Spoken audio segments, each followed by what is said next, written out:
right, guys, we are here with published author Carol Casella, and she's going to tell us a little bit about her book. Sure. So my novel is my third novel coming out. The title is Gemini, and once again, it's a medically based novel. Drama, medical mystery drama. There's a family story in it. There's a mystery in it, strong mystery, a lot of medicine, and there's also a love story. It's got very much a love story in it. The story opens with a woman who has been a hit-and-run victim. She's in far western Washington, a very remote highway. She's life-flighted to a trauma center in Seattle, Washington, where she's taken care of by an intensive care doctor who's of similar age. She's admitted to the hospital as a Jane Doe because she has no identity on her. And over the course of the novel, the doctor is both trying to keep her alive and also becoming more and more frustrated with why this woman hasn't been identified, why the police aren't doing more, and particularly the role the hospital is beginning to take in terms of decisions about her end-of-life care. So the story weaves back and forth between these two women's voices, the backstory of our patient and the story of the doctor. And I really wrote it with all my books because I wanted it to be entertaining and hopefully teach people some about the world that I work in. I'm a physician, and I want them to know more about the personal side of that world and what it's like to be a doctor and how to translate some of that information. And I think books are there to entertain us and make life that much richer and more joyful. But I also like to raise questions in my books, and this book in particular raises a question of, now that modern medicine has achieved so much technical brilliance, we can almost perform miracles. What do we do with that information? What do we do with that power? Because we don't always have the ethical structure to be able to make those decisions wisely. And we need to talk about it more as a community, among ourselves and our families. And so that's part of what the underlying theme of the book is about. Interesting, because I know that that's a big thing in our society is that, you know, with the advances in technology, where are we going with?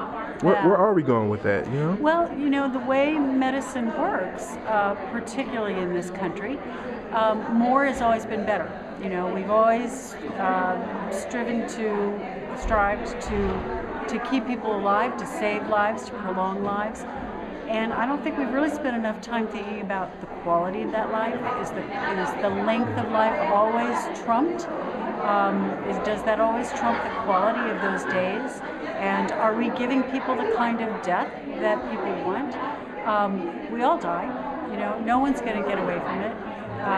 Other countries, other cultures where there is not access to immediate medical care for every problem understand that better, I think. Children still die at home, parents die at home, grandparents die at home. We've removed ourselves from that in this world now, in this country. And we've lost something as a result, because death should be as meaningful and good a part of life as birth, as giving birth, as marriage. It is another stage, and we need to learn to do it well. So Awesome. I'm really interested in your book. That's an interesting perspective, especially from a physician. So how have you been enjoying the event so far? This is a great event. I've never done it before. It's certainly different than any other book festival I've been to, book club event. But book clubs they're just a wonderful way for authors and readers to come together, face-to-face, be it Skype, be it telephone, or preferably in a room like this.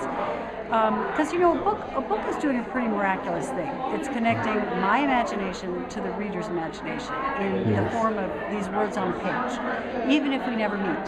But when you have the opportunity to talk about that face to face and get to know each other and really share, what did this part mean to you? What did that part mean to you? Why did you write it this way? Why did you interpret it this way? That's, I think, when a book really comes to life, because a book is a participatory art form. It's you know, it's much like, even more so, I think, than theater, because if you go to a movie, for instance, you see everything. You see what the characters look like, you see how they decorate their apartments, you see what they eat. In a book, most of that information is left out, but you, the reader, supply it when you're reading the book. And therefore, it takes on a whole new life in your imagination. Well, awesome. I'm so glad I got a chance to talk to you today. We are going to. Kathy's awesome. It's a wonderful event. And it's a lot of fun. This is my first time as well, so. So we're going to be doing more interviews, more in depth about your story and how you started your journey as an author. Can we do more interviews with you? I'd love it. Anytime. Anytime. And any book club here can contact me and I will do my best. We'll find a time to get together either by phone, by Skype, or in person if they live near enough. Awesome. So look, you heard that, everybody. We are going to be looking forward to a more in-depth interview with our published author. So be sure to go check her book out. What's the name of that? Gemini. Gemini. Comes out March 4th, 2014. All right, you heard it. Please go buy her book. Let's support her, and I'm sure you're going to enjoy her book. I'm going to go buy it myself. So, Thank you. All right, thank you. Take care.